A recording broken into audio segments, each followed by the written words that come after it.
toya encore na lisolo ya sikana ya pro yemo kwaza na pese quand même bote. Bonjour ya pro. Bonjour maman Stéphane. Oh biki na sepeli ndengo yeli susu. Non, on a ngeli. Ah tika ya pro. Bah je vais ici bene. Ah ya pro, merci beaucoup na vraiment oh na kati ya pro.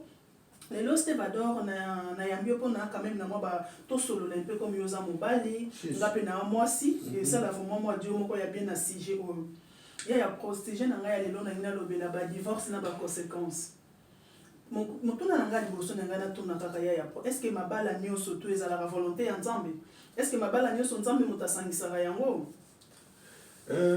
merci maman Stéphie pour la parole. Vraiment ma balle à tout ça qui nous a même ta sanction. Nous sommes à volonté à biso moko bato. Voilà. Donc moto nous sommes à ça que alingi moto ana par profit. Aka kangisi na kisi après et puis c'est bon que baba lana pour azoma bisango mokile. Après là qui c'est pour la ka moto après azongi que moto na celle divorce. Donc, moi, tu vois, le PK a été des volontaires. Voilà. L'erreur de l'obaraming parce que n'a abordé ces jours parce que c'est un peu moins ces jours mon tabou. Yanzambe pesa. Yanzambe comment atina souka. Mais Yanzambe déjà comme ta kokita au moins a déjà Yanzambe quel que soit problème mais bon se supporter. Muté mais aux alamunene. Côté ka ya moi cité hein parce que maintenant beaucoup man adage mais au maman zalamuté mamné non il faut pas papa peut zamuté mamné. Et ça quoi accepter l'amour. L'amour oui. Quoi accepter mutu olingiete quoi accepter mutu pour peut-être opé sa image mon na famille ou na communauté mais ça y choix non yango on les a poussé ba divorce alors tout ce qui est condamné surtout dans l'église ou na famille oh tu sais sont divorcés au rebala les sous-soutés tout et tout bon ça moi culpabilité ba sœur mingi ba comment vivre na moi hein moi culpabilité wana parce que na divorcé moi ba société peut comment na moi ba regard moko indifférent il faut to ba que ma bala nyoso les Nzambe te moto sangisaka yango diable pas sangisaka bato voilà boyo qui réponse ngape na ko affirmer non confirmer c'est vrai que ma bala nyoso eza o Nzambe asangisaka te voilà ya pro mutuna na biso mibale quelles sont les conséquences après qu'on divorce les conséquences na yango non conséquences surtout maman la bête c'était au moins bah si je va dibala tout ça dans le monde net tout dans le monde de l'église dans le monde de belé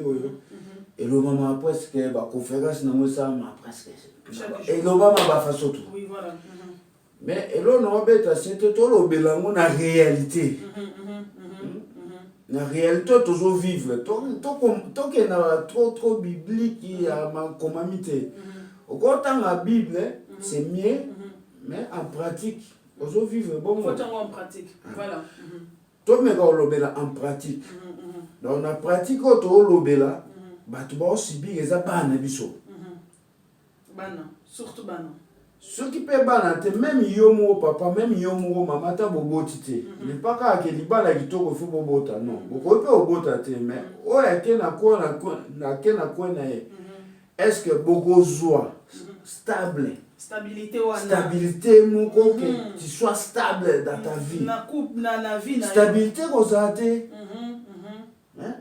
peut-être koza so Nzamba sungio oyemona mutu moke non ça va siko na moins que tokokutla parce que blessant en fait hein parce que na kanyo sa divorce ya procès total bien ezalaka na moko alingaki plus na moko alingaki moins de pour ça divorce parce que ceux qui bino bale bolingana ki plus bolinga bo même na divorce maman ya on a lobeza likamu ya ko accepter na bolingo au moins ni confusion surtout na communauté na biso to salaka ko sepela na muntu kozala na muntu comme ma petite c'est pas l'amour to fandaka na biso to mesani to me komesana na bolingo zelo moko te donc na mesana na chemise so na la ton bato balulanga mais so ipeziki nango ngana omitumba te qui a été changé couleur ola ta parce que ko les kombe mukie yo mo ebinaki manga tu na mesana no za chemise na tika donc oko mitumba chemise note no chemise na tumbi oko baby ou beni ngabe na mitumba po na lingaki o non c'est pas l'amour hein c'est pela na ngoza chemise o lingaki na bolingo ko fa na mutu te bo bala na po c'est pela ne kaka non il faut qu'il y a l'amour bolingo pur et sincère voilà Quand il y a l'amour, vraiment, attends, mon toit, dans ma bio, comme un Corinthien 4, l'amour supporte tout, l'amour, bolingo, tout en version, on attend au monde, il faut ma camboine, les anakatite, parce qu'ils en a mibali mususu na basi bafanda, mais façon ba mi finga ka. Il y a pro au condimenter, au retour, est-ce que bolingo za nakati? Parce que place bolingo za te bo mona bo bando swana, bo bando fingana, bo banda. Bolingo pe ko rozala. Siko omoni na couple so boye na jeo. Tala mutu munene. Omoni mutu moko ta lingaka ke ba humilier toujours na vie. Là yo finga ngape no lingana beto réponse. Après et comme lokola aptite. Aptite eza mabe.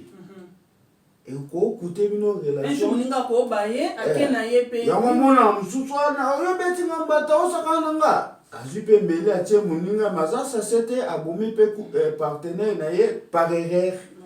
Ça t'a partout. Vraiment, na beti moi c'était batu ba souffrir trop et ça ba na biso to bosa. Surtout na biso na Europe na ba école tant ba déjà que ba na ba divorcer. Si maman ça système de la salle qui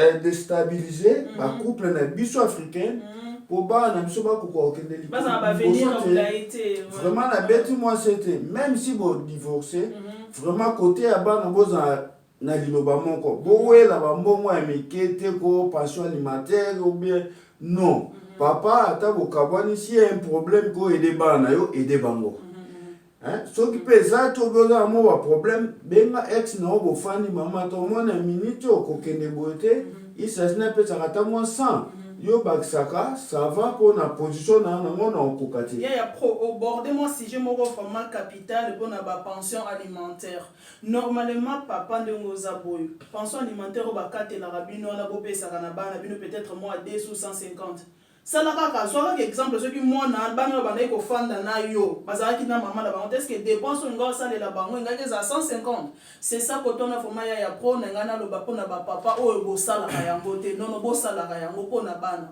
to sala ka yango parce que ceux qui bana ba fanda ki manger to bana na bela ou bon imagine toi mon nana azala na problème au dépenser plus bo so na ka pona yango te sala ngo lo ba comment na comme devoir te et ça normal et ça obligé à resala ngo pona bana na merci ya pour continuer on a quand même na ngai kana na bon wana eza ba sujet mususu un jour to sola na ngo mais eza ba situation pe mutazana ngo peut-être situation mususu pe oui voilà ils ont permettre que après de peut-être 200 € mais ça c'est non il fait permettre yo ya pro parce que normalement mais ça des assemblées te fa futanda ka futama futanine on ne sait jamais ça sujet au boko fan d'attaque couple ex couple bo fandi pona bana bino ya pro na opeso exemple na ngai ngai na balaki na 19 ans après mariage na ngai boso simba kite na partenaire na ngato kabwani lelo na partenaire na ngato koma ba meilleur ami to solo la gato kenda makamba bana tu afu na isa futanga ba pension alimentaire te na boya yango na ebisie non to bana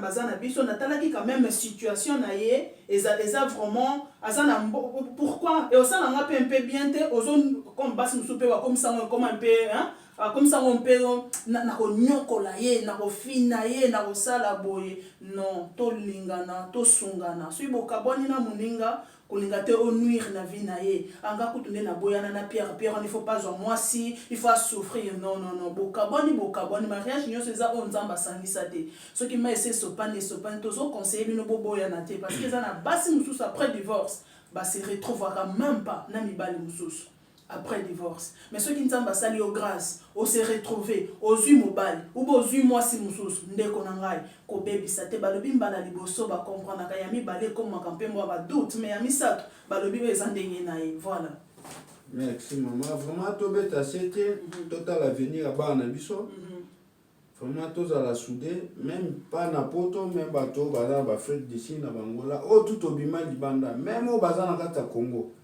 vraiment avenir à bana biso ya na maboko na biso ba pona ba parente biso ndeto pona quand est-ce que bolingi mwana so nzambe apesi bino ane tu boko ozwa même mwana moko ta bima mokila o pona ngana obima na papa kingandi non donc biso to ça déjà vie na biso mais ya vie na bango biso to guider bango pour lobi bazala bien puis génération ya mboka na biso qui ne vraiment Merci beaucoup Yaya. Après la cas pour na bana pété pour na biso moko pe tango pe divorcer biso pe mitema pe beba il faut luka pe ouais na kati ote mama steka donc surtout na beti sous c'était likambo ya ba famille soki ba couple ezalaki ba kabwane vraiment na obeta c'était baza benemi na binote eza mobali eza la mwasi bo accepter bonde bondo accepter so bondo benga na bo benga voilà.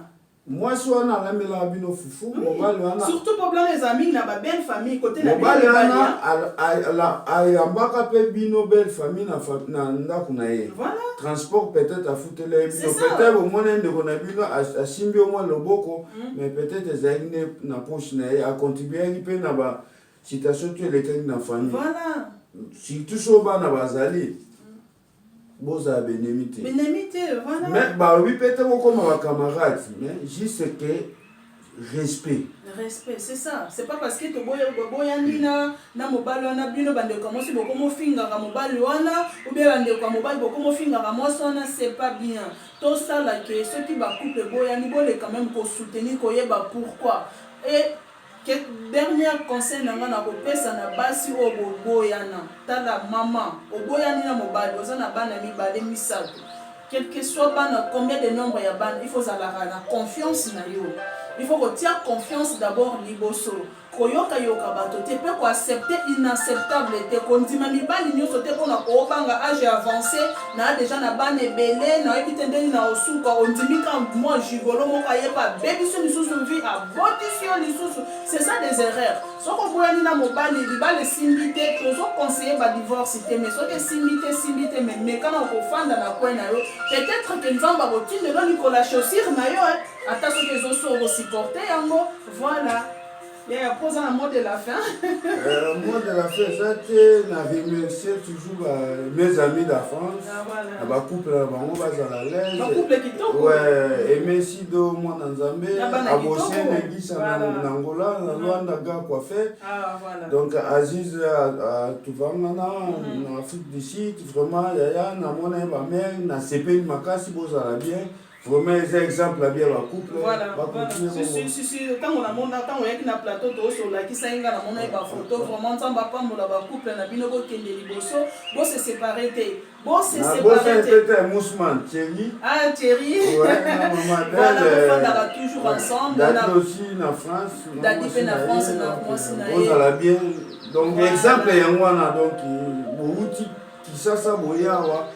Donc, bah, tu vas le voir que poto et bon, et continuer. Donc, oui, il y a Dadina, moi, si naïe, ça, vraiment, bah, pour ça, ça, l'exemple à bon monde, qui est au ligne. Bah, couple, il y a Shidana Anderson, bah, couple, il y a Jocelyne et Mobombo, Lionel, bah, couple, il y a Keren et Nabaïlo, bah, couple, il y a Nicole. Toi, on a exemple, bah, couple, bon, tu peux ça, exemple. Net, couple, il y a Tantine, Nicole, Malou, Nicole, Natoto, Galance, couple, on les a couple, on voit que la barre.